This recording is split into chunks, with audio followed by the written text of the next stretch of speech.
আমি শুধু মহিলাদের ভুলের কথা বলবো, যে ভুলগুলো মেয়েরা করেন। যেহেতু মেয়েদের নামাজের কথা বলছি, আমাদের দেশের মেয়েরা নামাজ যারা পড়েন না তারা তো ভুল করেনি, যারা ফরজ পড়েন না, শবে বরাত পড়েন, তারা আরও ভুল করেন। কিন্তু যারা পড়েন তারাও ভুল করেন। নামাজের ভিতরে অনেকগুলো ফরজ আছে, যেমন কাপড় পরা নামাজে ফরজ না? ফরজ। কাপড় না থাকলে ন্যাংটোও নামাজ হবে, কিন্তু আপনার কাপড় আছে। যেমন পুরুষের কোনটুক ঢাকা ফরজ, নাভি থেকে হাঁটু পর্যন্ত, না থাকলে ন্যাংটোলেও নামাজ হবে, কিন্তু আছে। আপনার প্যান্ট, বাংলাদেশের আজকাল গার্মেন্টসের সব প্যান্ট নাভির 2 আঙুল নিচেই নাকি বানাই। আমার প্যান্ট পরিনি তো বলতে পারবো না আর কি।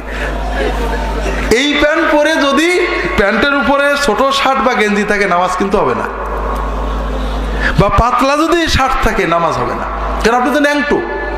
নাভি থেকে যেটুক খোলা আছে আপনি তো সেটা ন্যাংটো না? হ্যাঁ, ঠিক। অধিকাংশ প্যান্ট টাকনুর নিচেই থাকে, পায়ের যে নিচের হাড়ের নিচেই থাকে। যদি নামাজের মুসল্লির কাপড় টাকনুর নিচেই থাকে নামাজ হবে না। কথা বলছেন? রাসূলুল্লাহ সাল্লাল্লাহু আলাইহি ওয়াসাল্লাম বলেছেন তোমার নামাজ হয়নি, আবার ওযু করতে বলেছেন। এটা হলো পুরুষদের ক্ষেত্রে। পুরুষদের আরো আছে গা ঢাকা ইত্যাদি কম বেশি। মহিলাদের জন্য নামাজের ভিতরে মাথার চুল থেকে পা পর্যন্ত ঢেকে রাখা ফরজ। শুধুমাত্র মুখ, কপালের এই চুলের এখান থেকে থুতনি, গলা নয়।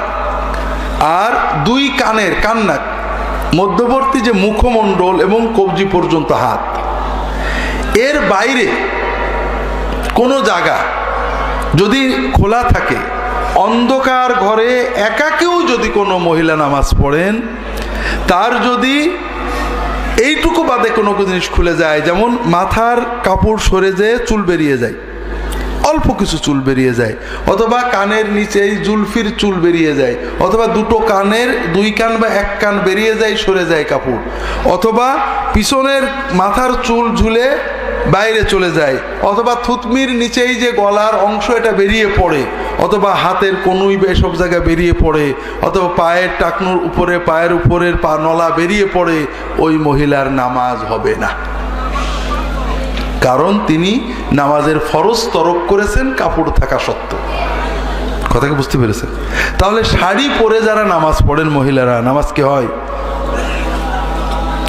শাড়ি হলো একেবারেই অনইসলামী পোশাক। শাড়ি মোটেও পরবেন না। শাড়ির বদলে ভালো পোশাক হলো সুন্নত পোশাক।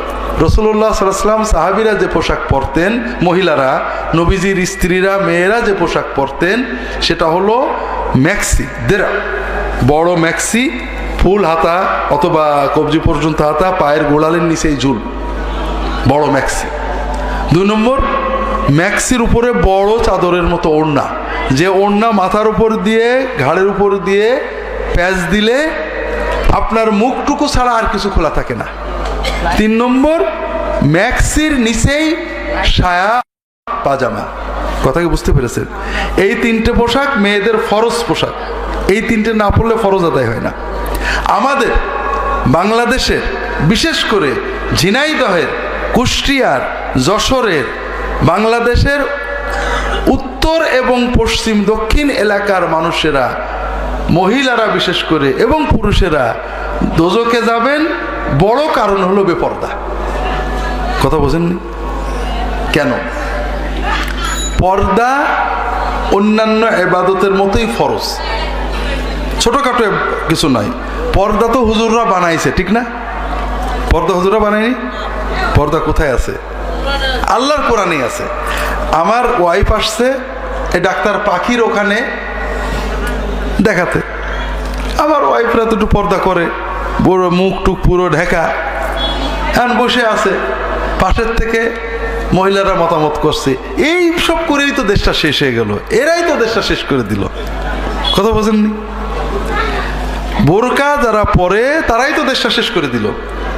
সবচেয়ে বড় কথা, এই কথাগুলো কারা বলছে? মুসলমান। কেমন মুসলমান? শবে বরাতে নামাজ পড়া মুসলমান। আল্লাহর কোন ফরজ ইবাদত দেখে যদি কেউ বলে এটা খারাপ, তার কি মান থাকে? তার মানে না জানার কারণে সম্ভবত এই কুফরি কথাটা তার মুখ থেকে বেরোচ্ছে।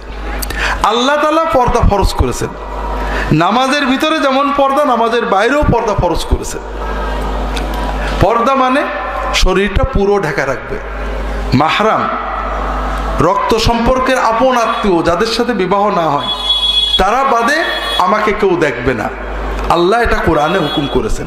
আমরা একটু পরে বলবো মূল পর্দার কথা, কারণ এই হাদিসেও আল্লাহ বলেছেন, আল্লাহ রাসূল বলেছেন, যেটা আগে বলছিলাম। তাহলে নামাজের ভিতরে আমরা এবং বাইরে সর্ব অবস্থায় মেয়েরা কি পোশাক পরবেন? ফরজ এবং সুন্নত। বড় ম্যাক্সির জায়গায় বড় ঢিলে ঢালা সালোয়ার কামিজ পরলে চলে, কিন্তু কামিজ আজকাল পর্দা রাখে না। এখন কামিজ পরেও ন্যাংটো হয়ে যায় মানুষ। রাসূল বলেছেন, সিনফান মিন উম্মতি লাম আরাহুম, আমার উম্মতের দুই শ্রেণী এখন আমি দেখিনি। তার ভিতরে এক শ্রেণী পুরুষ আর এক শ্রেণী নারী। রিজালুন বিআইদিহিম আসওয়াতুন কাআদনাবিল বাকার, কিছু মানুষ হবে হাতে মানুষের আঘাত দেওয়ার মতো লাঠি সোটা বা বেত থাকবে, যারা অর্থাৎ সন্ত্রাসী বা খুব শক্তিশালী সমাজের মানুষদের মারধর করবে, কষ্ট দেবে। কথা বোঝেননি? এরকম হয়ে গেছে না আজকাল? ছোট ছোট ছেলে পেলে এমন উগ্র হয়ে গেছে যে একটু কিছু হলেই মারতে হবে। আর এক শ্রেণী নারী, কাসিয়াতুন আরিয়াতুন মাইলাতুন মুবিলাতুন, যারা কাপড় পরে থাকবে কিন্তু ন্যাংটো। কাপড় পরে থাকবে কিন্তু তার মানে কি? কাপড়টা এত টাইট হবে শরীর বোঝা যাবে। কথা বোঝেননি? কাজেই আমাদের সমাজে যে সালোয়ার কামিজ বর্তমানে হচ্ছে, এগুলোতে নামাজও হবে না, সতরও হবে না। তবে ঢিলে ঢেলা ফুল হাতা যদি বড় কামিজ হয়, নিচে সালোয়ার হয়, এটাও ভালো, শরিয়া সম্মত, সুন্নাহ সম্মত। সবচেয়ে ভালো হলো বড় ম্যাক্সির নিচে সায়া অথবা পাজামা, উপরে বড় ওড়না। নামাজ পড়বেন এই তিনটে পোশাকে নামাজ হয়ে যাবে।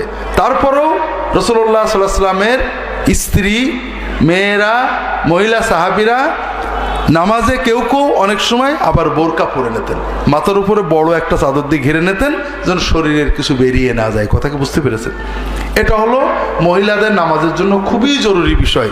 যারা নামাজ পড়েন অবশ্যই নামাজের জন্য এবং সব সময় ব্যবহারের জন্য ম্যাক্সি, বড় ওড়না অথবা বড় সালোয়ার কামিজ এবং বড় ওড়না নিয়ে নেবেন। আল্লাহ তাআলা তৌফিক দান করুন, আমিন।